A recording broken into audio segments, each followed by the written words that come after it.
So will start with the chapter number 20 whose forest. Whose forest chapter के नाम से आपको समझ आ रहा होगा, हम इस चैप्टर में बात करने वाले हैं फॉरेस्ट की मतलब जंगलों की बात करने वाले हैं। जंगल के बारे में सारी इन्फॉर्मेशन हम लेंगे इस चैप्टर से कि आखिर जंगल कैसे होते हैं, क्या करते हैं हम जंगलों से, क्या नुकसान हो रहा है जंगलों से या क्या फ़ायदा हो रहा है जंगलों से, या हम कितना नुकसान कर रहे हैं जंगलों को। तो ये स्टोरी शुरू होती है बेसिकली सूर्यमणि दीदी से। सूर्यमणि दीदी हैं जो कुछ बच्चों को जंगल लेके गई हैं घुमाने। लगभग 15-20 बच्चे हैं, सूर्यमणि दीदी लेके गई हैं उनको जंगल घुमाने के लिए। वो बच्चे उस जंगल में खेलते हैं, कूदते हैं, वो जो फल हैं वो तोड़कर खाते हैं, मतलब वो चिड़ियों की आवाज़ पहचानने की कोशिश करते हैं, पेड़ों को पहचानने की कोशिश करते हैं। और इन सारी चीज़ों में उनकी मदद कौन करता है? सूर्यमणि दीदी। सूर्यमणि दीदी की स्टोरी ये है कि सूर्यमणि दीदी जो है वो गांव के एक छोटे से कस्बे में रहा करती थी और उनके पास बहुत छोटा सा लैंड का एरिया था। तो अब उस छोटे से लैंड के एरिया से उनके घर का लिवलीहुड बेसिकली चल नहीं पाता था।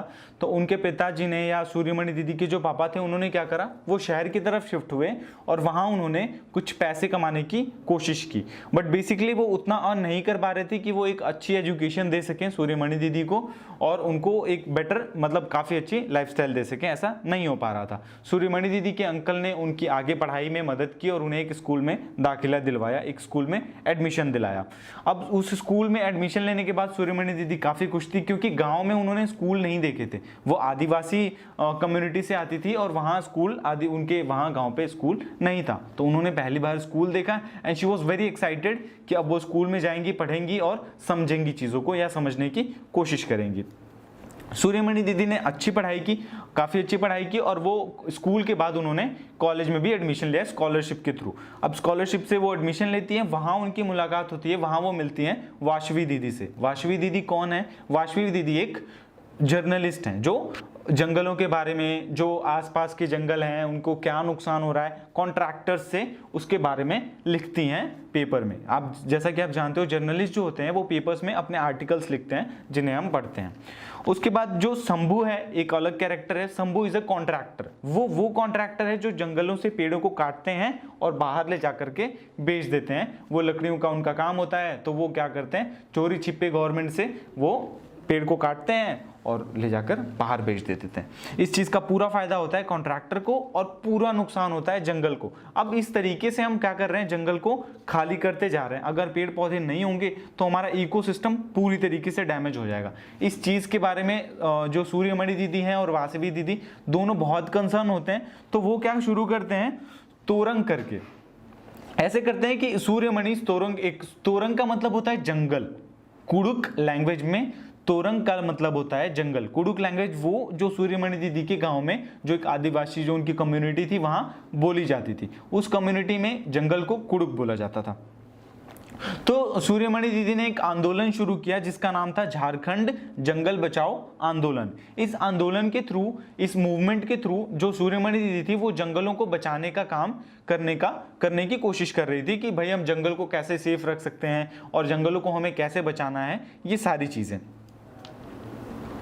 अब इसके बाद का जो प्रोसेस है वो ये कि अब वो सारी अब अगर अगले टॉपिक पे आए हम, तो हम अगला टॉपिक पे बात कर रहे हैं हम झूम फार्मिंग की।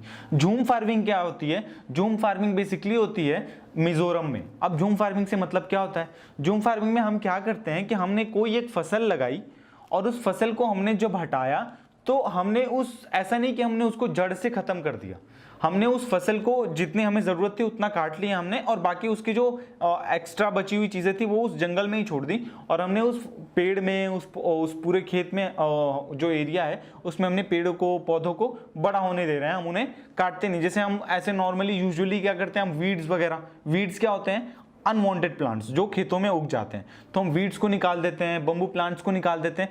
बट हम झूम के उसमें क्या करते हैं हम कि हम उन पौधों को नहीं उखाड़ते, हम उन्हें उगने देते हैं, बड़ा होने देते हैं और जब वो बेसिकली पूरे बड़े हो जाते हैं तो हम उन्हें वहीं खेतों में आग लगा देते हैं। हम इस बात का ख्याल रखते हैं ताकि आसपास के जो खेत हैं वहाँ वो आग ना पहुंचे, पर हम उन चीज़ों को, उन पेड़ों को जो उस खेत में उगे हैं, हम उन्हें वही आग लगा देते हैं और उनकी राख उसी खेत में छोड़ देते हैं। इससे क्या होता है कि जो लैंड की फर्टालिटी है वो बढ़ जाती है।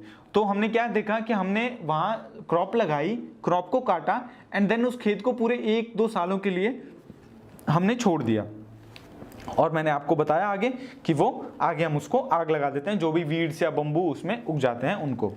अब यहाँ की मेन क्रॉप जो है वो राइस है। कहाँ की? झूम की। झूम फार्मिंग जो होती है मिजोरम में, वहाँ की मेन क्रॉप है राइस। अब इस पूरे चैप्टर से आप जो समझने की कोशिश कर रहे हो या जो आप समझ सकते हो वो ये है कि जंगल जो है हम उनका एक्सटॉर्शन कर रहे हैं, हम जंगल जो है हम उन्हें खत्म कर रहे हैं, एग्जॉस्ट कर रहे हैं सारे रिसोर्सेज को। वही सूर्यमणि दीदी कहती हैं कि हम उतना ही यूज करते हैं जितनी हमें जरूरत होती है, बट जो कॉन्ट्रैक्टर्स हैं, जो बिजनेसमैन हैं, they don't care about forest. उन्हें सिर्फ अपना प्रॉफिट दिखता है। उन्हें अगर उन्हें 100 पेड़ों की जरूरत है तो वो 100 के 100 पेड़ काट के ले जाएंगे। दे विल नॉट केयर कि हाँ जंगल का इकोसिस्टम खराब हो जाएगा या पूरा जंगल कोलैप्स हो सकता है। They will not even care about this. तो इसी के अगेंस्ट सूर्यमणि दीदी ने मूवमेंट शुरू किया और उनका सपोर्ट किया वाशवी दीदी ने। तो बेसिकली इस पूरे चैप्टर से हमें यही समझाने की कोशिश कर रहे हैं सूर्यमणि दीदी कि हमें जंगलों को बचाकर रखना है, जिससे कि हमारा इकोसिस्टम एक बेहतर तरीके से काम करता रहे। एंड जो हो एक और चीज़ जो आप सीख सकते हैं ये कि जंगल जो है वो हमारे एक इकोसिस्टम को चलाने के लिए, हमारे इन्वायरमेंट को साफ रखने के लिए, जो आसपास हमारे हवाएं हैं उनको साफ रखने के लिए बहुत ज़्यादा इंपॉर्टेंट है। Thank you so much.